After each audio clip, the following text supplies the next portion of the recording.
Welcome to the Where Do Gays Retire podcast, where we help you in the LGBTQ plus community find a safe and affordable retirement place.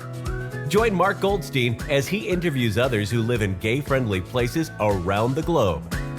Learn about the climate, cost of living, healthcare, crime and safety, and more.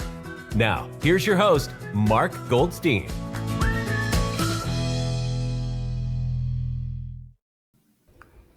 Today, we're going to travel to the National Capital Region, which is also called the DMV, not the Department of Motor Vehicles, but the District of Columbia, Maryland, and Virginia. Today, we have our guest, Jim Hansen. He is from Chevy Chase, Maryland, and we will talk to him and pick his brain about that area. So I'll tell you a little bit about Jim. Jim was born in Pensacola, Florida in 1965 and raised in a military family. By the time he graduated from high school in 1983 in Newport News, Virginia, he had attended 9 different elementary and secondary schools. He can legitimately say that he has lived in Texas, Oklahoma, Kansas, Florida, Georgia, South Carolina, North Carolina, Virginia, Washington, D.C., New York, Germany, and now Maryland. Oh my God, I'm tired already. Until he moved to the Washington metro area in 1989, he has never lived in one town or city for more than 3 years. Oh my God, I think you beat the record for me too. Travel and anything international has always been a significant part of his life. He grew up with a German grandmother who taught high school social studies when she wasn't traveling the world. His grandfather was in the American military and stationed in Turkey in the 1950s and Iran in the 1960s. That fueled his grandmother's love of the Far and Near East, and that was transmitted to him via the slides she would show him when he stayed at her house and all the Asian artifacts that filled her home. She literally traveled the entire Silk Road except Afghanistan.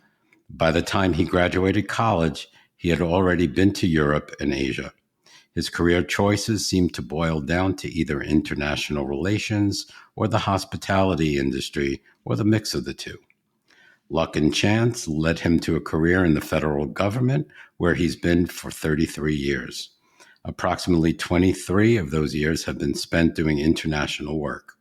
The remainder has been in high-level management positions. His work has allowed him to travel to Europe, South America, and Asia multiple times. Between work and his own passion for travel, he's a member of the 6 Continents Club, with only Antarctica being the one that got away. His passion for travel continuing in retirement. He's a big believer of life lists, not bucket lists. He's been very lucky in that he's hit so many places, but there is still so much more to see. Right now, that includes New Zealand, India, South Africa, Costa Rica, Poland, and all the countries of the former Yugoslavia. He's very fortunate, has a partner of 29 years who also loves to travel. Ultimately, it's a compromise. They trade off picking places to visit. Next stop, probably Greece, because his other half hasn't been, but Jim has been twice. His next stop, either India or New Zealand. Welcome, Jim, to the podcast. Thank you so much for coming and spending time. And tell us a little bit about why you chose Chevy Chase, how you wound up there, and give us a little story about that area. Sure, thank you. Mark, we're actually still unpacking here in Chevy Chase, having moved about 5 miles from our home in the District of Columbia. It was a very large house, and we decided really that we needed to downsize, particularly given my office was up on the 4th floor and the main living area is the 1st floor. Insofar as trying to figure out where to retire, we did a lot of research, and we had originally anticipated splitting our time between Massachusetts, where my partner is originally from, We've got a condo in Quincy and a house in Falmouth, Massachusetts, and a house in St. Petersburg. And I'll make this brief. I don't want to go down a rabbit hole. But we purchased a house in St. Pete, Florida. And you mentioned I was born in Pensacola, and my family, my grandparents lived, a different set of grandparents lived in Tampa when I was growing up. So I was very familiar with the area. We went to Florida. We looked at Orlando, Fort Lauderdale, Miami, Sarasota, and Tampa, St. Pete. And ultimately, after multiple trips down there, we decided to try Tampa, St. Pete, bought a house on the water in St. Petersburg in 2018. Great house. We've never actually lived in it. We rented it out as soon as we purchased it because neither one of us was ready to retire. We would go and stay in Airbnbs in the interim, even during COVID, to sort of ease into the notion of retirement. But Florida's gotten a little bit too crazy for us. So we are throwing our house on the market as soon as the lease is up with our current tenants. And that's one of the reasons why, after a lot of soul searching this past April, when we were down in St. Pete in an Airbnb, we realized we need to stay in the DMV.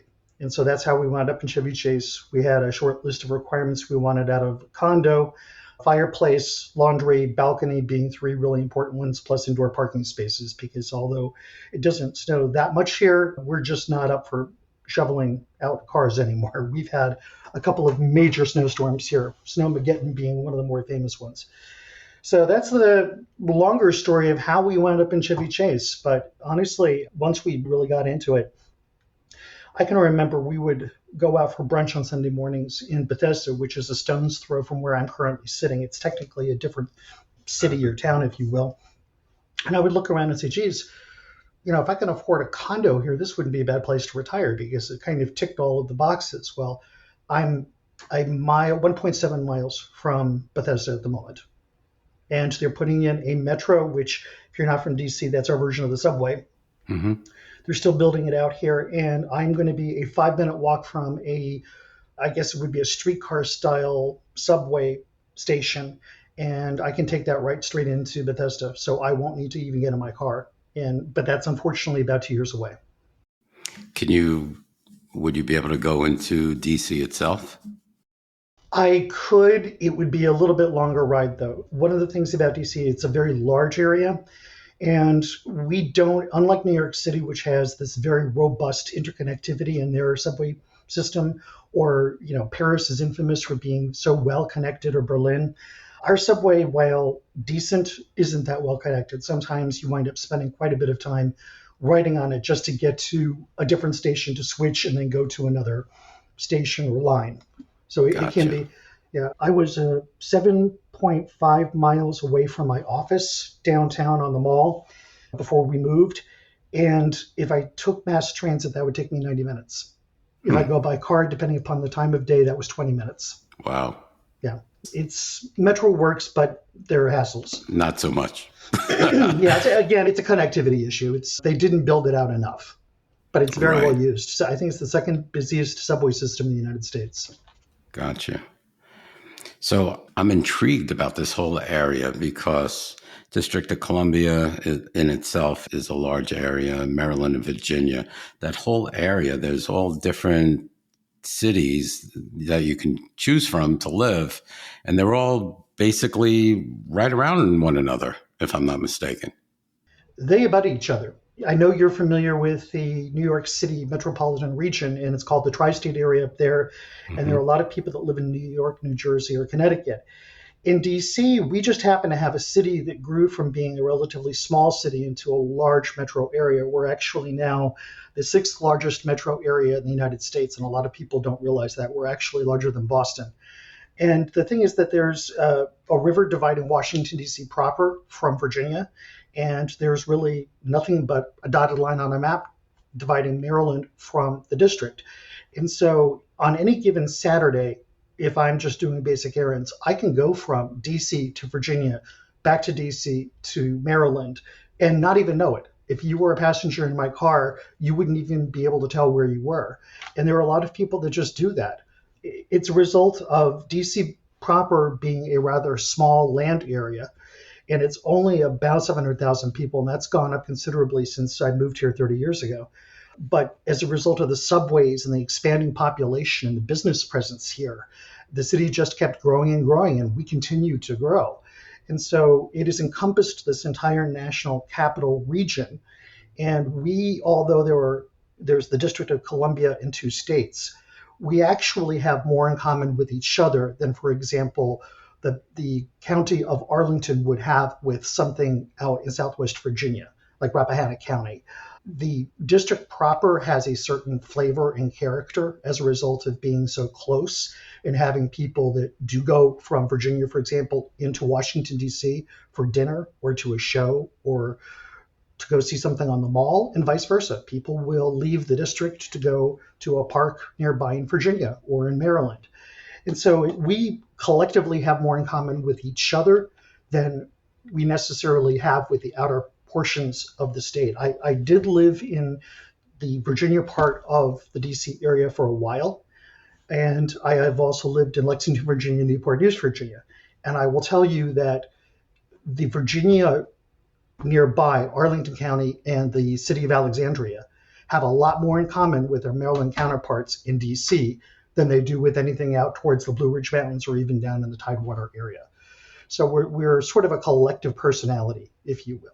There are differences, obviously. You have different states involved, different political climates. Maryland is blue. Virginia, once you get away from DC, is red, red to purple, sort of. And DC's always been Democratic.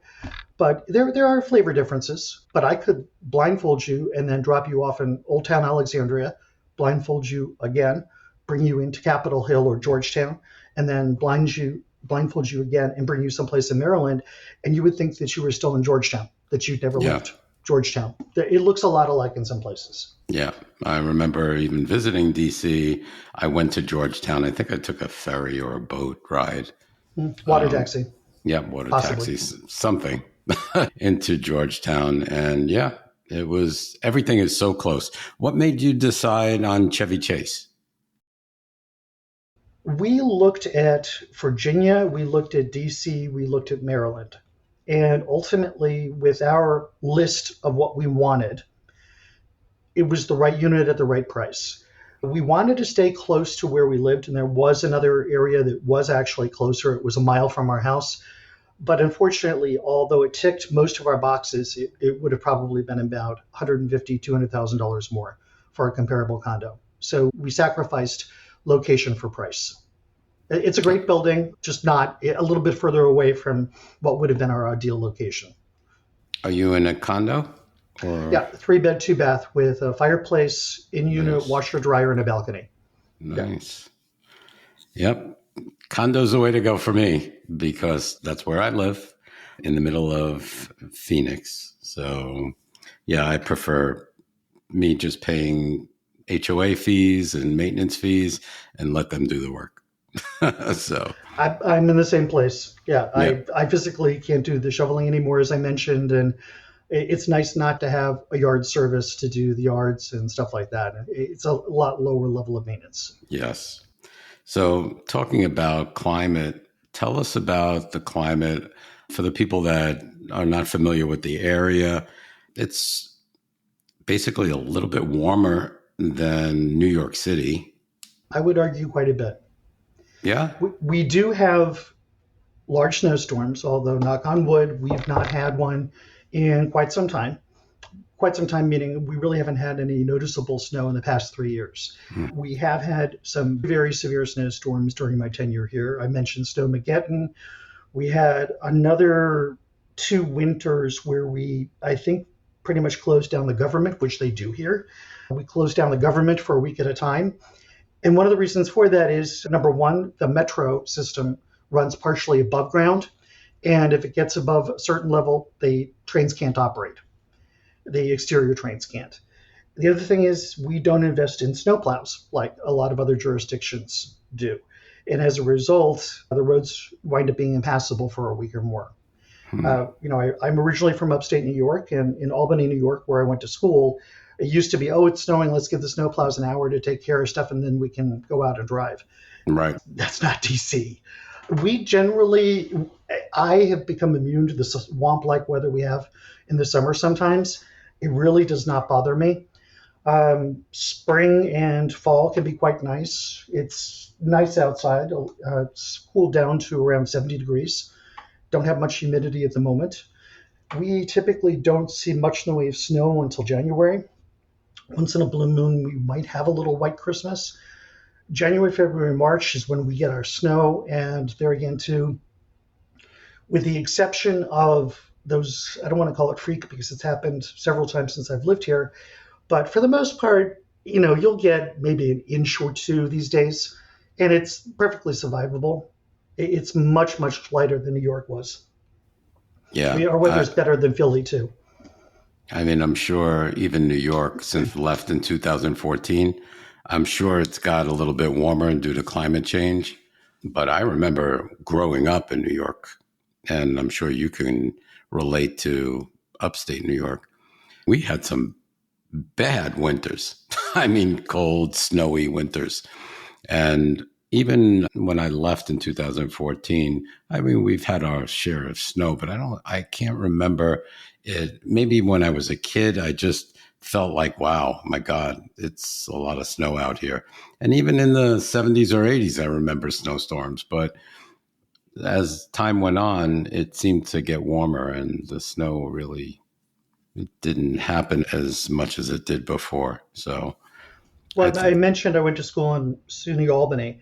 I can remember my senior year pulling into the parking lot because I lived off campus. This was probably in February, and the radio announcer came on. I was listening to the radio announcer came on, and he said, "Listen to this. It's 9 a.m. and it is 9 below zero." It was at that point that I said, "I need to get out of here." Yep. I can totally relate. My husband comes from upstate New York in the Watertown, New York area, where it really gets clobbered with snow, like over 100 inches per year. Yeah. So yeah, Upstate, they have a saying: Buffalo gets the snow, Albany gets the cold, and Syracuse has the worst of both worlds. yep. Yeah, we have relatives in Syracuse as well. So, but yeah, not for me. I'd rather No. be, well, I'm here in the warm weather and the hot weather in the summer. But okay. So tell us about the area in general as far as the LGBTQ community. I know Washington, D.C. has a large LGBTQ community. Tell us about the other outlying areas such as Maryland and Virginia as well. First, just a tiny bit of history. Washington, D.C., although it hasn't always been this widely known, has always had a very large gay community. It always has for decades and decades. And there's actually a book out. I haven't read it yet, but I do have it. It's called The Secret City. So gays have long flocked to government and tried to have a role in that. So there's a very deep history. Previously, it used to be that DuPont Circle by Connecticut Avenue was the quote unquote gayborhood. If you wanted to find gay people, that's where you would go. That's where you would live. That's where you would find the bars. That's where you would go out for dinner. You would find the gay book stores. In my time here, the city has truly transformed. The city started gentrifying. And so from Connecticut Avenue, it started gentrifying east. And as the various and sundry streets got absorbed into the gayborhood, it greatly expanded. But then something interesting happened. As a part of just the overall expansion of the DC population, we started having sort of break off areas of where the gays would live. So now I would say DuPont Circle, why there still is a very strong gay presence, isn't necessarily, we don't necessarily have something that I would target as saying, okay, this is the gayborhood anymore. Arlington County is known as being extremely gay friendly. There are a lot of gays that live there, and it's often referred to as DuPont Circle West. And so you have that. You have Capitol Hill, which has a huge gay presence. And also, for example, even up in Bethesda, there's a very large gay presence as well. So the gay environment has really spread across the entire DMV. And I would say as long as you're within the Beltway, per se, and I know that Atlanta has the Perimeter Road, which is something similar. We have a road 495 that encircles the city. As long as you're within the Beltway, being gay is pretty much a non-issue. You generally don't have anybody look at you twice. It is perfectly natural to go into a restaurant, be it in Bethesda or downtown DC, or to stay in hotels. It's just, at least in terms of, from what I can tell, being a member of the LGBTQ community in DC is a non-issue. And it has really turned into that. And that's one of the things that, I have the luxury of living in a city that I don't have to worry about that kind of a thing. And that truly is a luxury. That's very important, Jim. It is. And you hear about San Francisco being gay in New York City. I would argue DC might have the third largest gay population per capita in the United States. I would almost argue that. Mm-hmm. Yeah, it's very important to feel comfortable where you live and how you get treated, and you don't get those stares or anything else. And you can hold your partner's hand or your husband's hand down the street and not think twice. So that's what I look for in some place to live. So very good. I'm glad that we spread the gay in that whole Beltway area. Yeah, it is definitely, if people realized that they can live more cheaply than downtown DC, and that's why they moved out to Virginia and to Maryland. So are there any gay bars, so to speak, in those outlying areas as well, like Chevy Chase or any parts of that area, the DMV area, besides DC and DuPont? I'm going to be one of those really boring middle-aged gays and say that I haven't been to a gay bar literally in 15 years. But I will tell you that I'm aware that there is a gay bar it's called Crystal. The area is called Crystal City. It's technically Arlington County. There used to be two in Virginia that I was aware of. There was one, I think it was called 808 King Street. That has since closed, though. And the other place might still be there on 23rd Street in Crystal City.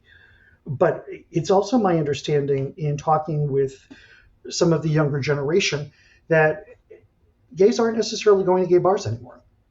Instead, they are going out with their mixed friend groups to gay-friendly places, as opposed to strictly having a gay place to go out.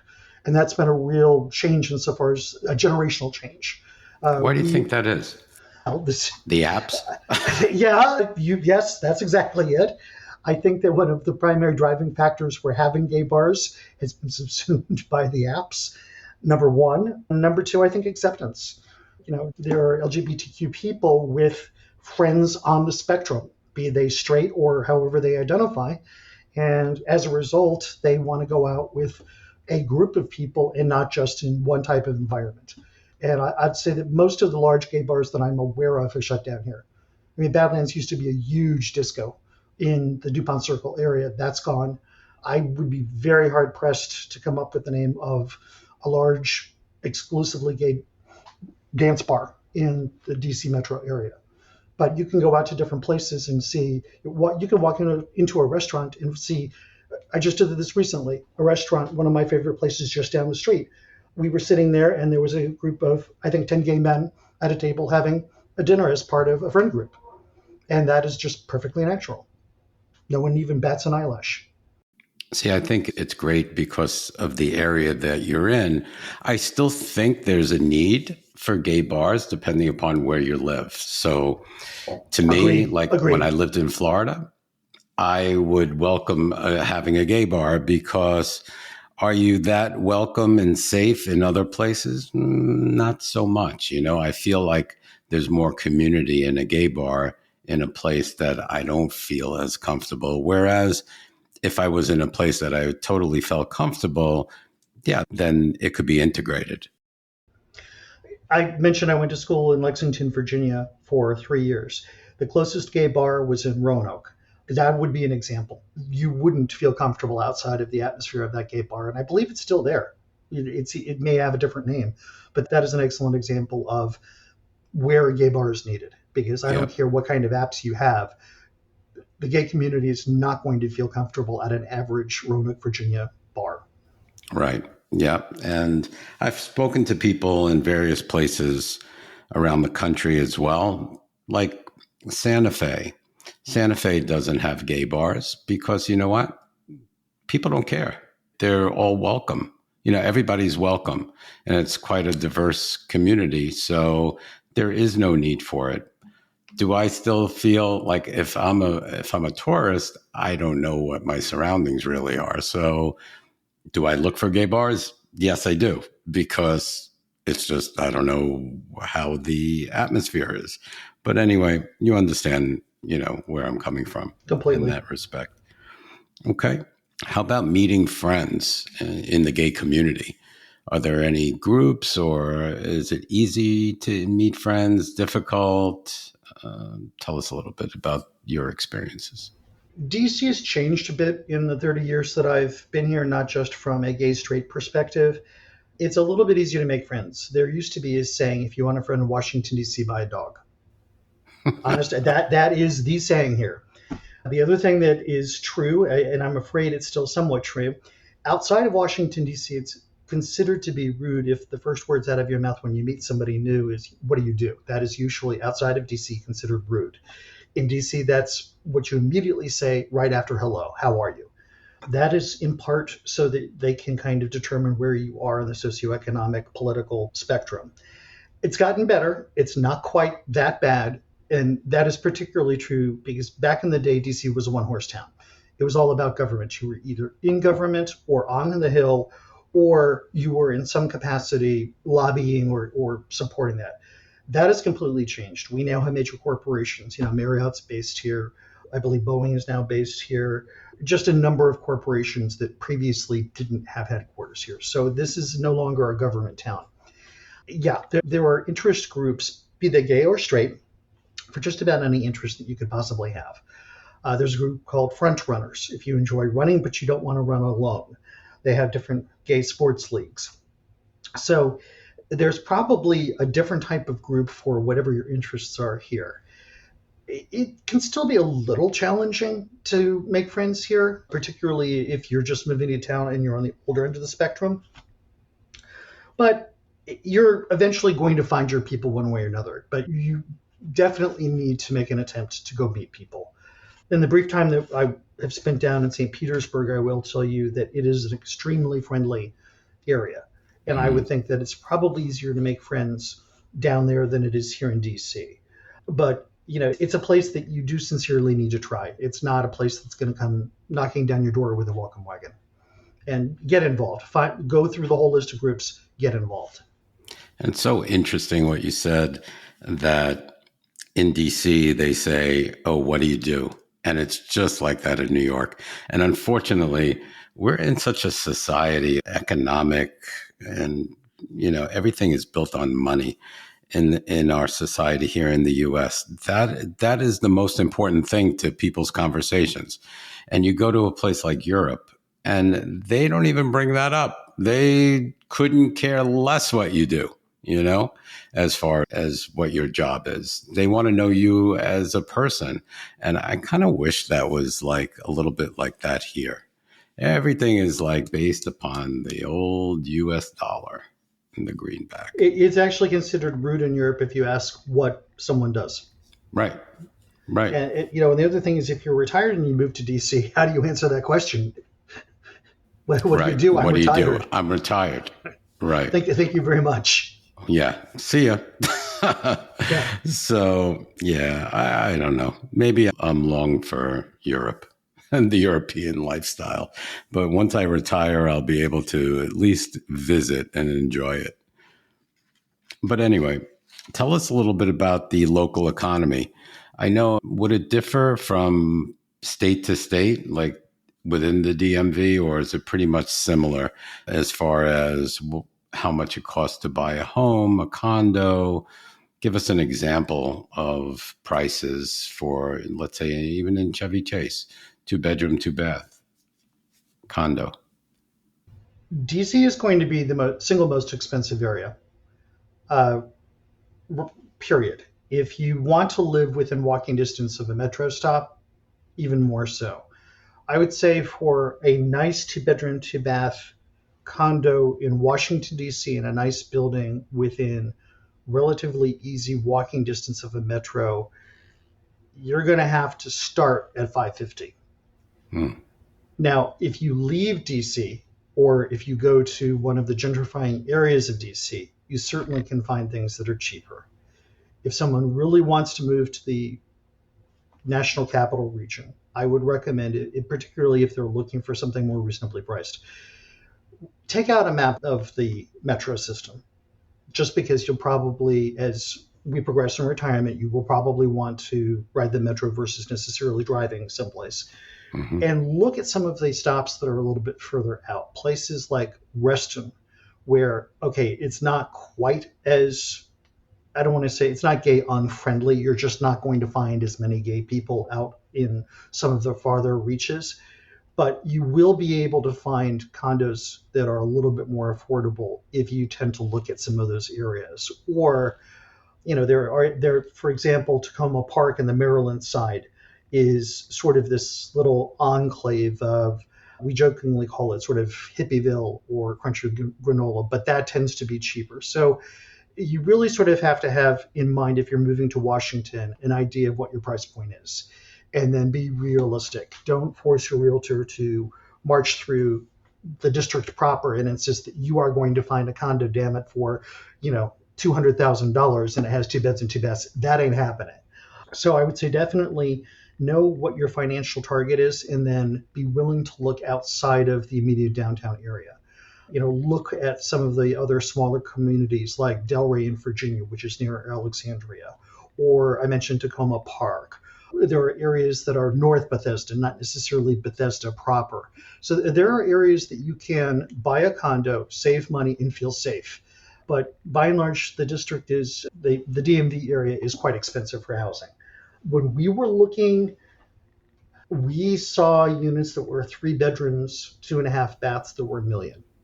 So that's, we're not New York City, but we're not far off the mark. Yeah. So you have to kind of go in with this attitude of, or I'll give you an excellent example. Somebody who wants to move to DC, and you go, okay, and sorry, I use DC to refer to the whole area. If you want to move to DC and they say, well, gee, I'd really love to live in Bethesda, but I can't afford anything in Bethesda. Well, a stone's throw from where I'm sitting is Silver Spring. Silver Spring probably can be 30% less than where I'm sitting. It doesn't quite have the Tony reputation of Bethesda, but I'm over there quite frequently. It's perfectly safe. It has some very nice theaters. The AFI, American Film Institute Theater, that shows old movies, is over there. Very nice units. Some of them they do have some of the older buildings that are very well kept up that I would not hesitate to live in. But there are definitely options. You just have to sort of understand where to look and have a realtor that can show you those things. And then you have to make a choice. Like, here's a big thing wherever you live is, okay, affordability is, to me, that's, of course, one of the most important things. And then you have to say to yourself, okay, what am I going to do? Or what am I going to do in retirement? Do I want to be submerged in the gay community, or do I want to be on the outskirts? So that's important too, because you have to think about the commuting time. So let's say you're going to want to do a lot of stuff in the gay community and be a part of that, and theater and city life and stuff like that. You have to think, well, maybe I should be more towards, the District of Columbia, DC area, as opposed to one of the outer suburbs, because it's going to take so much time to commute. That's what happened to me when I lived in Florida. I lived in a suburb of Tampa, and quite frankly, it was beautiful. I mean, gorgeous, brand new master plan community, but I was in the wrong place. So I was amongst straight couples with young kids that were growing up, and no real gay community within that community.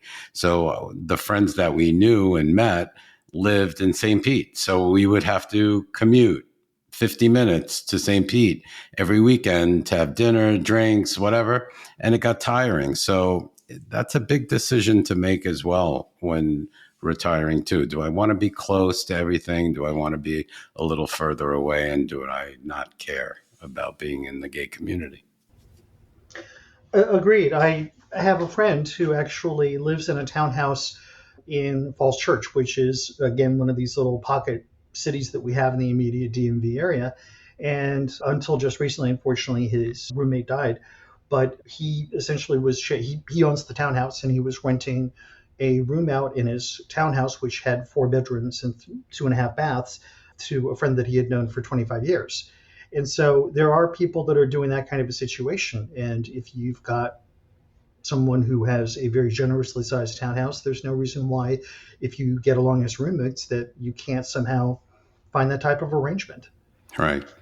That's very possible in retirement. And I also agree it's important to be close to the places where you're going to have social interactions. We have so many theaters here, so many other cultural opportunities. Kennedy Center regularly has free concerts. So you have to sort of visualize, what are you doing in retirement and how close do you need to be? Right, exactly. Tell us a little bit about renting versus owning. If you know anything, how expensive are electric bills, water bills, gases? What do the taxes look like? DC is widely considered to have the highest taxes in the DMV area. There are people that will argue that's not true. In Virginia, you do have, at least in Fairfax County, the personal property tax where they tax your vehicles. So that's something that you have to look at. If you live in DC proper, you don't necessarily need a car if you buy and or rent a well-located apartment/condo. The taxes here, I would say, are, my taxes are going to change as a result of moving from DC to Maryland. I understand that my taxes are going to go down from my CPA. It's not like Florida. We have income tax regardless of where you live in the DMV area. And we do have sales tax depending. So again, this isn't going to be the lowest cost place to live, but certainly, I mentioned Silver Spring. They have rental buildings that are the older style rental buildings, for example, 4 stories in brick, very well maintained. I wouldn't hesitate to move into these places. That's how well maintained they are, that are going to be cheaper than some of the much, much higher end places. For example, when we were shopping, we found shopping for a condo.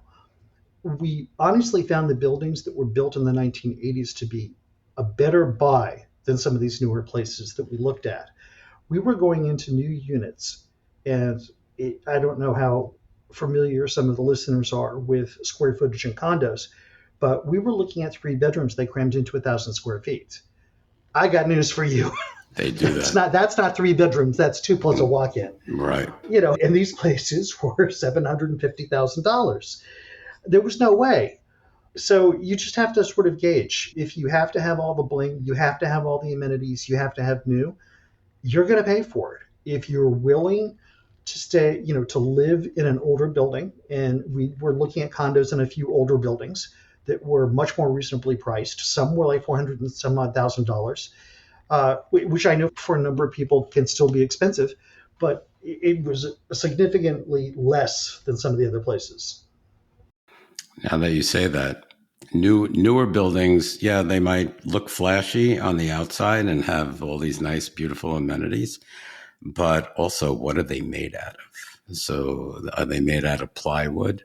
Because I'll tell you, my condo is made out of, we have concrete walls, and that is a major factor when it comes to noise, because we probably have 10 people on a floor, and we have 7 floors as well. So we have 7 floors here. It makes a difference. Yeah, our building is brick on the outside, concrete on the inside. Yep. And so it's like a tomb from a noise perspective. Any noise that we hear comes through the windows, but not through the walls. Yeah. And it's important that there's some apartments that I've rented that, oh my God, you could hear the next door neighbor go to the bathroom. You could hear upstairs. You could hear everything. Them walking on it sounds like they're walking on your head. Mm-hmm. So yeah, that's another thing to look out for.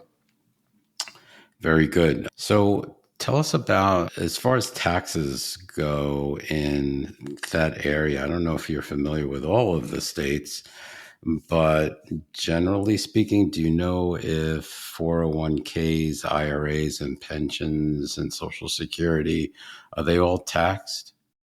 I believe so, but don't trust me. Okay. I am now just truly I've gotten to the point where I'm exploring all of financial aspects. I went through one retirement seminar, but I really haven't sat down with my CPA and really sorted through everything to take a look. That now that we've moved into the condo, once we get everything put away, my next step is to sit down and say, okay, what is life looking like post-retirement? I had originally thought I would be retired already. Long story short, I am now at the age of 58 thinking that I'd like to continue working until I'm 62, if that's possible, from as much from a health perspective as anything else. Mm-hmm. And so it's between now and the age of 62 that I plan to really roll up my sleeves, sharpen my pencil, and say, okay, what does life in retirement look like? Plus, our house that we just moved out of is on the market, and we're trying to sell it. So we're not sure yet how all of that is going to play out.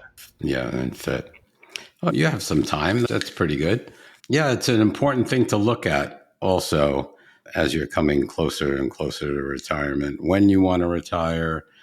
Right now, well, I'm looking into the near future, let's say, because I have reached that age. Pretty soon next year, I will be at my full Social Security age.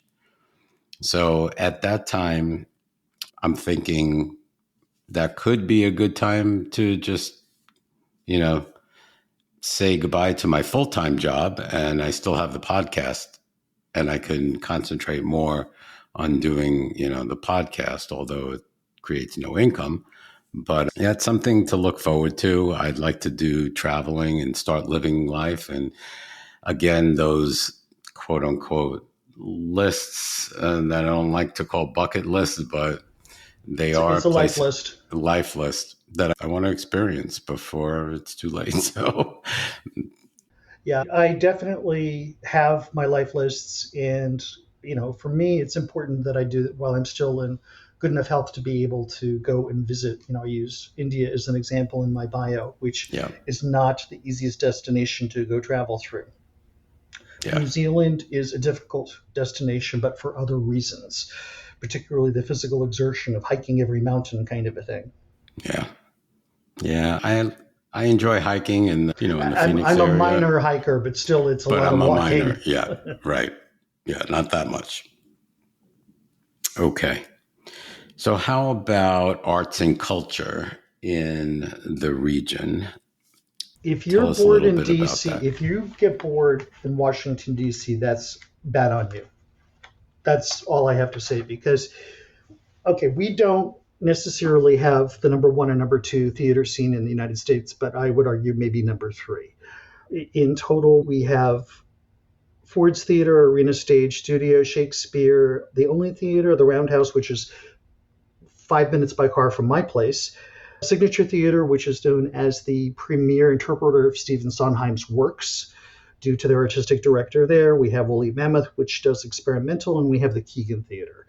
That didn't even touch on the Kennedy Center, which has 3 giant theaters there that include the symphony, the ballet, and all sorts of other Broadway shows that come in. So again, our performing arts scene is probably second only to New York City, and Chicago's got a great scene as well. So we have everything that you could want in terms of theater. We have a lot of amateur theater that I didn't even touch on. Our museums, everyone has heard of the Smithsonian, so I'm not really going to waste time on that. We've got some incredible other ones. We have the Phillips Collection, which has world-renowned pieces of art. We've got the Hillwood Mansion, which is the former home of Marjorie Merriweather Post and has the best collection of Fabergé eggs outside of Russia. We have the Renwick Gallery. We have the Keegan. We have the National Museum of Women in the Arts. We have the Museum of Illusions. If you were into kitsch, we've got the Spy Museum, the National Building Museum. We have the Holocaust Museum, the DEA Museum. So again, enough to keep a resident busy between the circulating exhibits. Yeah. 4 days and days and days. Yeah, I could spend just a week going to museums. Correct. Yes. In DC. So yeah, and the National Symphony Orchestra is usually listed as a top 12, if not top 10 symphony orchestra in the United States, if you're into classical music. The operas, I've been to the opera, that's not bad. I confess I've not been to the ballet. So if you're into the arts, there's everything that you could ever want here, number one. Number two, there's also a lot for amateurs. If you want to start getting into painting, I know people that teach painting classes. There are people that are willing to, teach you musical instruments if that's something that you want to pursue in retirement, or voice lessons. Pretty much, it really runs the gambit. There's something for everyone when it comes to arts, entertainment, and culture. It's all here. And we have this Smithsonian Folklife Festival every summer where they have different people from different areas of the world that come in and demonstrate their folk traditions, be it dancing and cooking and arts and crafts and stuff like that. So just about anything that you could think of is here. And Yeah. if you're a sports fan, we have basketball, men's and women's. We've got soccer, we've got football, we've got hockey. We have all sorts of amateur leagues, if that is your thing, if you want to go and play on the amateur leagues. And for parks and recreation, we have Rock Creek Park. We've got the towpath that used to be used in Georgetown that people jog on. We've got, just all sorts of parks and opportunities here if you want to go paddle boating, canoeing. One of my neighbors, when I used to live towards Georgetown, did kayaking. And we actually have a kayaking course. I've never tried it. I've seen it, and I'm not about to try it, where you have Olympians doing kayaking that practice there as a result of the quality of the course. Again, I'm not doing it, but I wouldn't either. You got fencing clubs. Just in Bethesda, they've got a fencing studio. So it's one of these things of, you name it. You're not going to be bored. Belly dancing. Yeah, my gym has belly dancing lessons, and no, I'm not doing it. No. No, it's so from that perspective. I'd like to see men's belly dancing. I think they do a Hawaiian version. You may want to check on that. So I mean, from that perspective, we've got you covered. If you want to move to Washington, we have just about any type of cultural activity that you could possibly think of. Yeah, I know.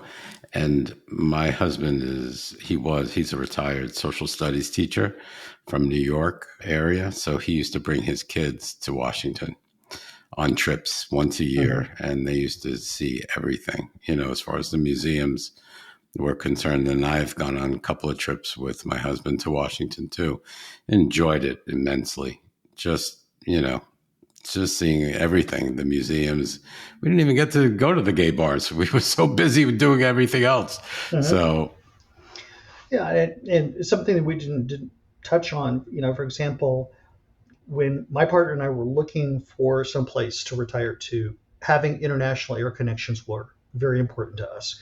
And Tampa does have some international air connections through British Airways, among others. But here in the DMV area, we have two airports, Dulles and Nashville, in our immediate vicinity. BWI in Baltimore is a little bit further away. But we have 61 international nonstop destinations just from Dulles Airport alone. So you can pretty much fly without too much trouble anywhere in the country. And that was very another important thing that we were looking for, is how easy is it to get from point A to point B. Very important. That's one of my little checklists in finding a place. Where's the airport? How close is it to my home? And where does it go? Mm-hmm. Where do I have to transfer to go somewhere? So that's really important to me too, as well. So, okay. Now, after the culture stuff, I start getting hungry. So let's talk about food and restaurants. And my favorite, DC is often rated as one of the top 5 food cities in the United States. Our food critic, Tom Sietsema, actually traveled around to different cities, including Boston, New York, Philadelphia, Chicago, you get the idea, and ranked us objectively based on his travels. And he said, honestly, I would have to say that we're up there with Philly and New York now. Just about any kind of food that you want, we have. Our specialty in particular is ethnic food, and in particular, we do really well in some of the Asian types of food. We have a very large Korean community here, which means that you've got great Korean barbecue. We have some outstanding Italian restaurants. We do have some very interesting Vietnamese places, but they tend to be a little bit more casual. We have a number of Mediterranean and Middle Eastern restaurants. There's a place I haven't tried yet, but I intend to go to. It's called Joon, Joon, in Tyson's Corner, because we have a large Persian population here that is a white tablecloth Persian place, not just kebabs. So we have a lot of diversity in so far as places to go. I believe we even have a Swahili restaurant that's run by a former ambassador. Yeah, so you name the kind of food that you want, and chances are we have it. Eastern European is the only thing that I can think of that we might not have a lot of, but a lot of Mediterranean places. We've got from Yum. ethnic food, hole in the wall to white tablecloth, you name it. We've got casual French, we've got dressy French, we've got American continental. You can't throw out a name of a kind of food and me not be able to come up with an answer for you insofar as what we have here. Okay. Can you find some of these restaurants in the outer areas of the DMV? Absolutely. The Korean restaurants are actually best in Virginia. The Okay. Chinese restaurants are actually best in Maryland, just depending upon where the communities kind of went to. DC by far is the best place for Ethiopian food, as opposed to any place outside of Who knew? DC. Yeah.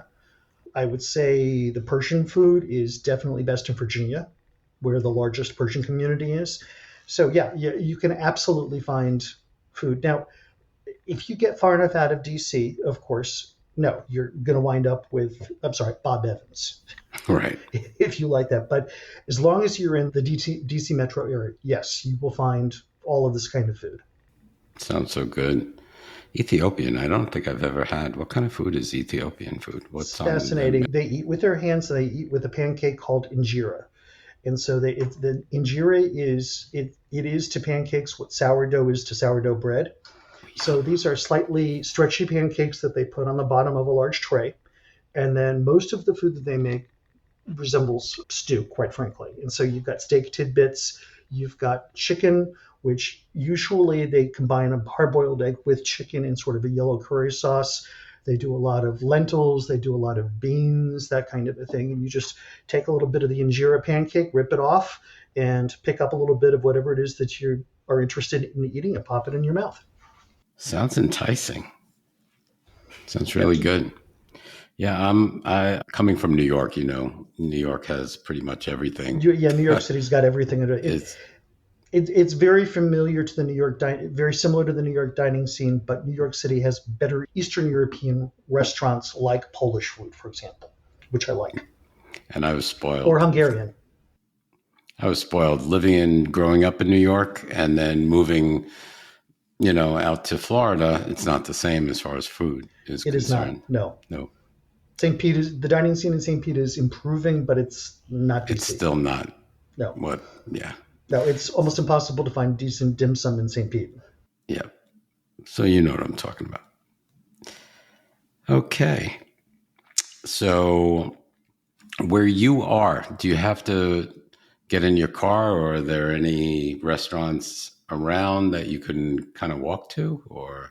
We have one place that we can walk to, which is a Portuguese restaurant, and thankfully that's quite good. I understand that there are a number of places that are also going to open up. It's in a development that's still being built about 5-minute walk from here. The Ritz-Carlton is building apartments over there. We've got another sort of Greek/Italian place that I could walk to, but by and large, and this was true of the place we lived in previously in the district, we do have to get in the car, but it's a 5-minute drive, literally a 5-minute drive. So that's not a big deal. Some of the ethnic places that I mentioned, though, 15 minutes because of traffic, 25 minutes because of traffic. If you want to go out to eat, for example, in some of the other, like Brookline or Ivy or some of these they were up and coming neighborhoods, but now they're here. That's definitely an Uber. Without question, you hop in an Uber. You just don't want to deal with traffic and parking. Right. I hear you. Very cool. So you told us a little bit about public transportation. So they have the trains, the metro system is in the DC area, and they have some sort of, I'm assuming, trains that come out to all the other states, Maryland, Virginia as well. And I'm sure they have a Correct. bus system too. We have an extensive bus system. Washington phased out trolleys, unfortunately, in the late 1960s, I believe. That's a whole story unto itself. What has happened is that, yes, the metro does extend out of DC into both Virginia and Maryland. There's going to be the Purple Line, which is the one that's 5 minute walk from our place. That is going to be the only subway line in the area that's actually strictly limited to one state, which is Maryland.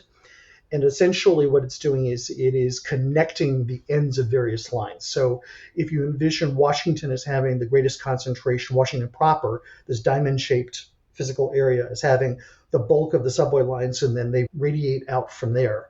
The Purple Line is connecting a few of the different extraneous arms of those subways that go out into the suburbs, so that you can actually get from Silver Spring, which is over in the east, all the way over to Bethesda, which is in the west. So that connectivity between the spokes of the wheel just aren't here in DC. And so the Purple Line will connect some of the spokes. The other thing that they've done is when they went about building out the subway lines, and the Silver Line is actually the most recent fully functioning subway line. And that goes out to Dulles Airport now. And that is, the Silver Line goes from DC into Virginia to Dulles Airport. What they did is they said, okay, we're going to increase the density where we have these subway stops so that people can start building high-rise buildings. As a result, there is an area called Tyson's Corner. Tyson's Corner is a name that people hear a lot. It is actually unincorporated, and it resides in the county of Fairfax. We're bizarre here. We had a county, or actually there were several counties like this, that had a population explosion, but nothing was ever incorporated. There is no city of Fairfax. Fairfax is a county. Within the county of Fairfax, you have an area called Tyson's Corner. Tyson's Corner has decided that it is all that, and it is now billing itself as America's next great city. And when the subway line went through there, and it's all the way through Tyson's Corner already, they immediately told everybody that wanted to build there, you can now build high rises with high density. So they went about flattening the car dealerships. There's no love lost. The buildings they ripped down were not pretty. And there's literally a city now springing up in Tyson's Corner. We're talking 30-story buildings. Wow. Lots and lots of 30-story buildings. Wow. So if anybody cares to look that up on a map and you want to live outside of DC, the newer buildings are going to be expensive. Let me just warn you. But Tyson's Corner is going to have every single amenity that a normal city would. They already have a performing arts center that Randy Rainbow recently appeared at. Wow. Right. So it's called an edge city, and they are building a city out there.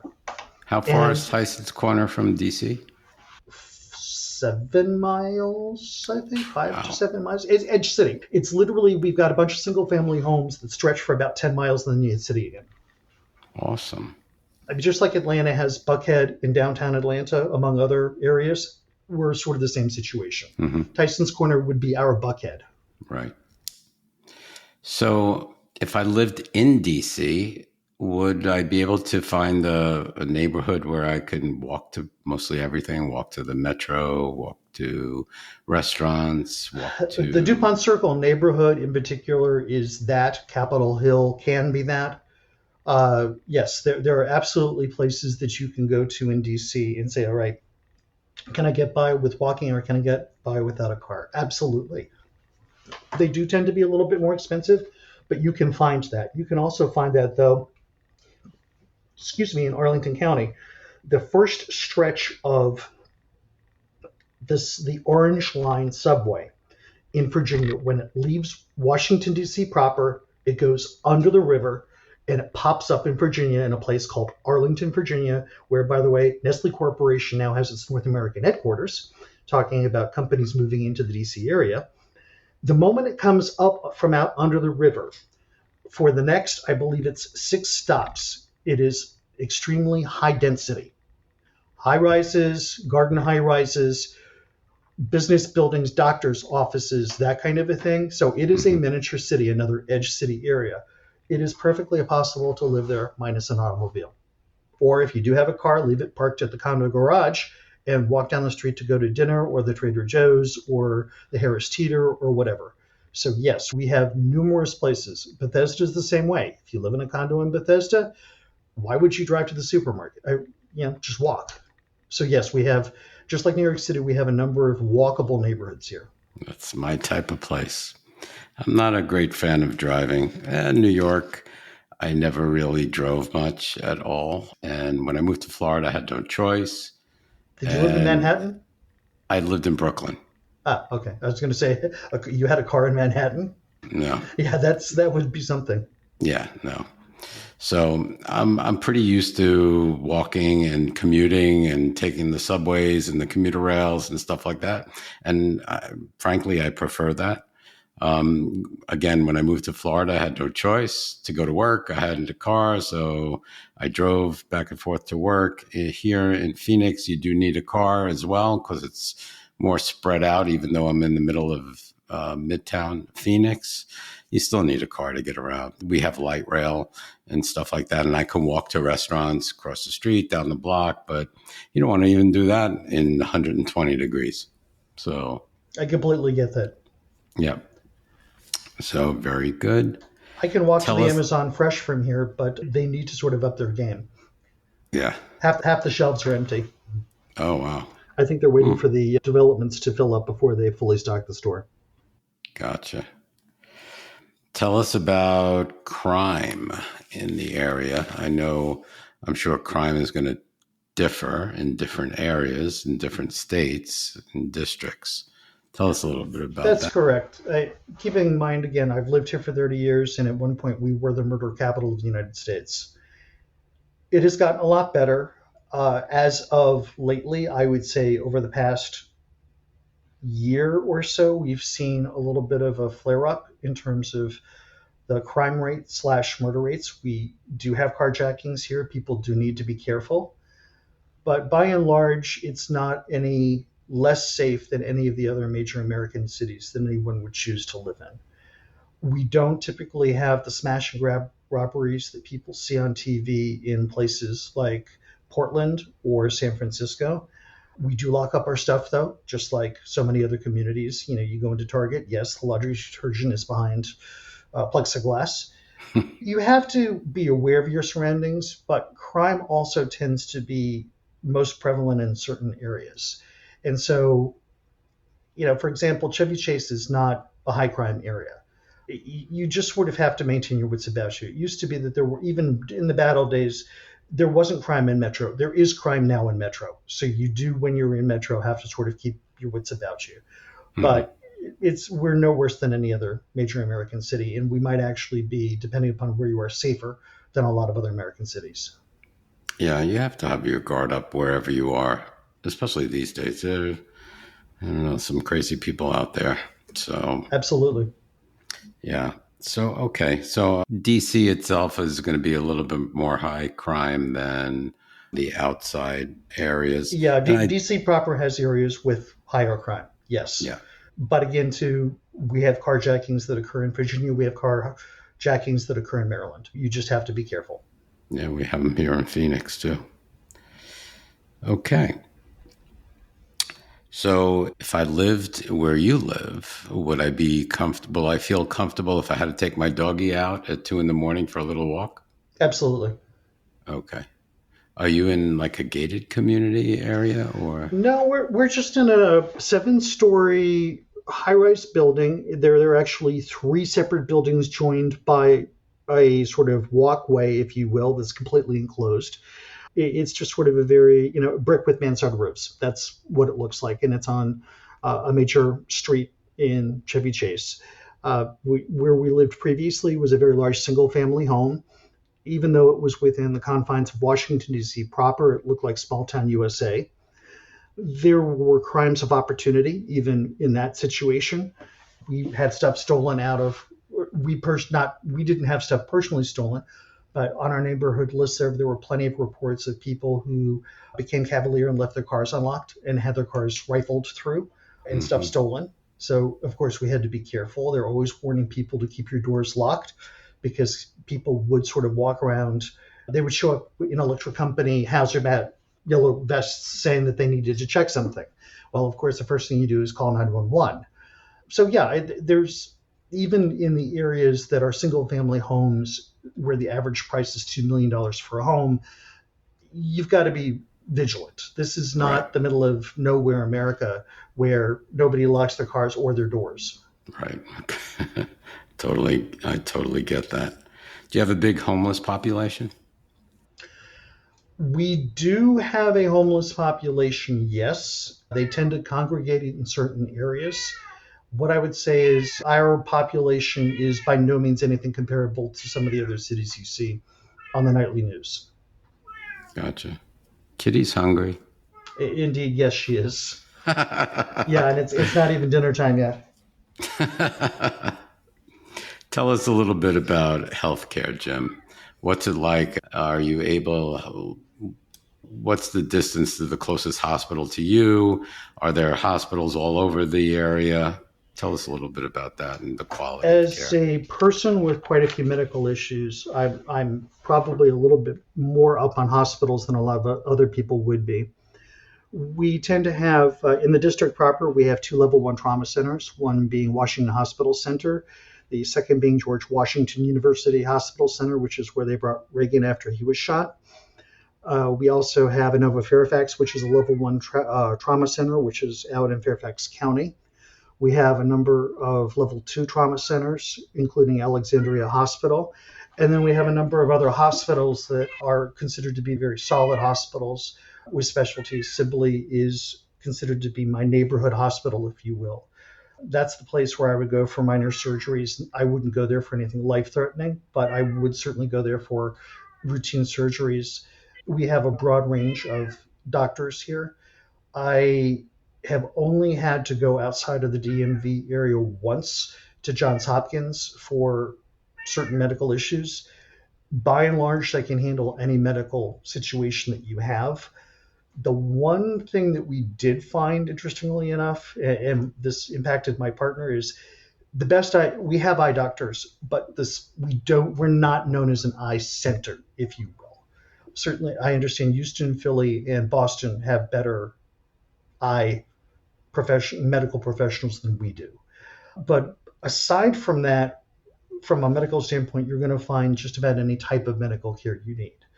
Hospitals, some are better than others, but that's true of anywhere. Mm-hmm. You have to be diligent about looking for the right doctors, the right practices, that kind of a thing. But if you're careful and you find the right doctors, then by all means. I love my doctors, and it was actually, when we were talking about retiring to Florida, I was prepared to come back up to DC for my medical care. So how close is the nearest hospital? We just moved. So I would say right off the top of my head, it's going to be the hospital that I used to go to. Sibley Hospital used to be a mile from my house. I literally, long story short, I literally wound up walking there for surgery. Wow. The only car that we had available at that moment in time at 5 o'clock in the morning had a flat tire. And so I decided to walk for my surgery.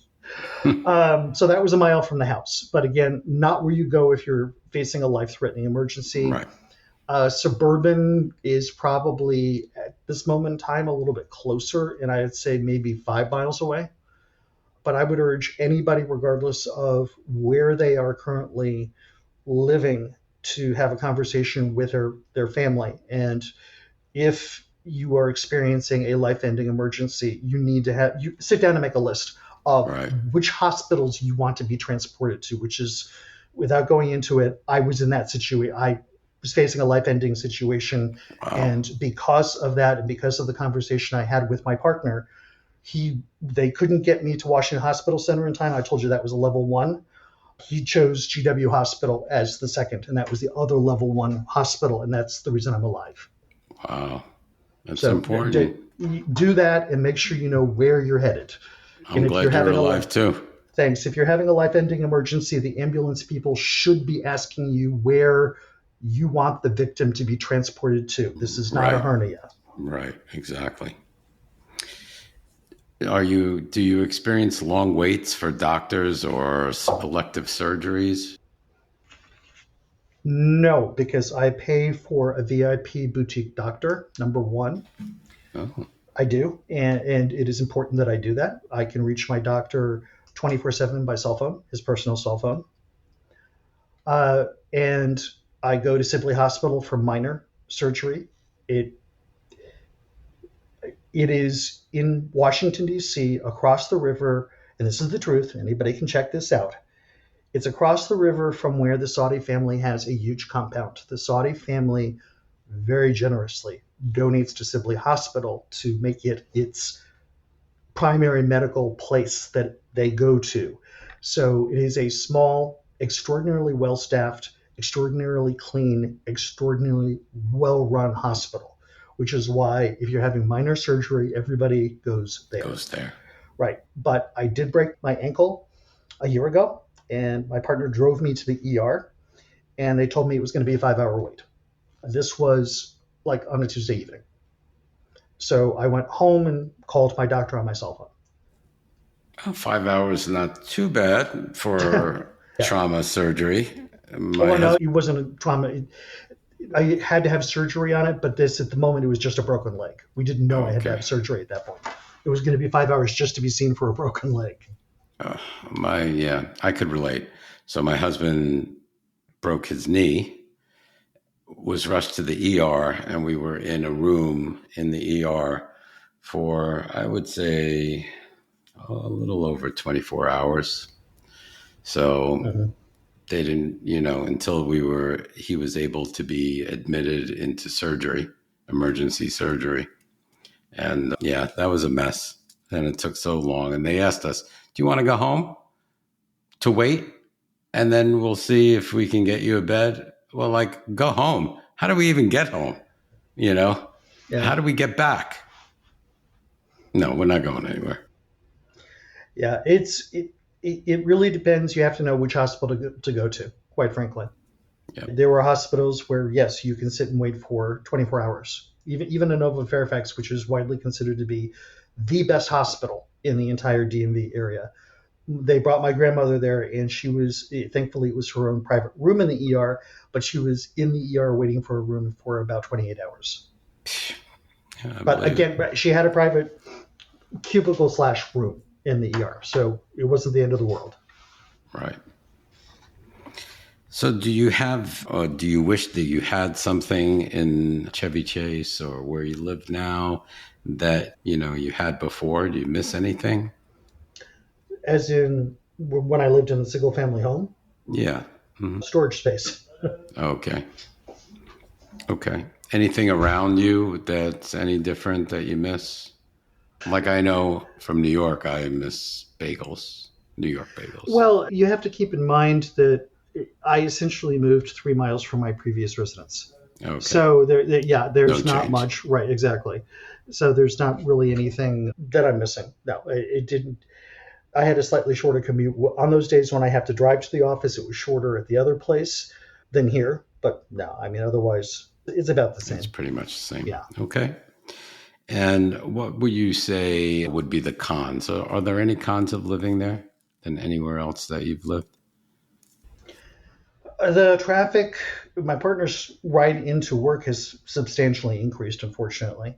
It is a little bit more in the heat of traffic. We're in this location. We overlook a major avenue, which definitely is a bit louder than we traded one form of noise for the other. We were previously in the flight path for National Airport, and we were so close in terms of the flight path that we could stand on the back deck and read what are called the N numbers, the serial numbers on the backs of the aircraft tails as they went overhead. That's not the case where we live now, but we get a lot of residual noise from cars speeding up Connecticut Avenue. Okay. So in wrapping up, Jim, what would you say to our audience if they're thinking about moving to the National Capital Region?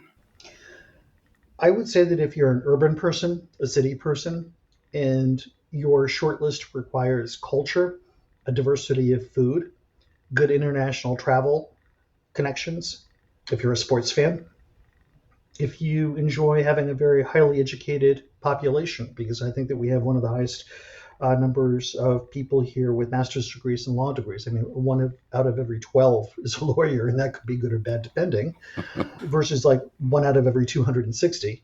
Those are all things to take into consideration. Plus, too, we are not far. We're on the water, meaning 2 rivers in the area. We're very close to the Blue Ridge Mountains, not the biggest part of the Blue Ridge, but mountains nonetheless, and that whole scene there. We're also not far from the beach. Rehoboth and those beaches out on the Delmarva Peninsula are close by. You can also go to Cambridge, Maryland, which is an inlet of the Chesapeake Bay. So we do have a lot insofar as all of those amenities, if that's what you're looking for in retirement. That also comes with a price, though. So you have to sort of do the math, find out if you can find a financially viable way of living in the area. But if you're into cities, I would say this is a great choice. And that I am. I'm the urban type of guy, so that sounds like a perfect area for me. Yeah, and thank you. Thank you so much for joining us today and being a part of this and letting us know all about the National Capital Region and the Washington, D.C. DMV area. So thank you, Jim. I really appreciate it, and we'll speak to you soon, okay? Thank you. Thanks, Jim. Thank you for listening to the Where Do Gays Retire podcast. If you enjoyed today's episode, please subscribe to our podcast and consider making a donation by clicking the coffee cup on any page at www.wheredogaysretire.com. Each cup of coffee that you buy costs $5 and goes towards helping us continue the podcast. Thank you for your continued support.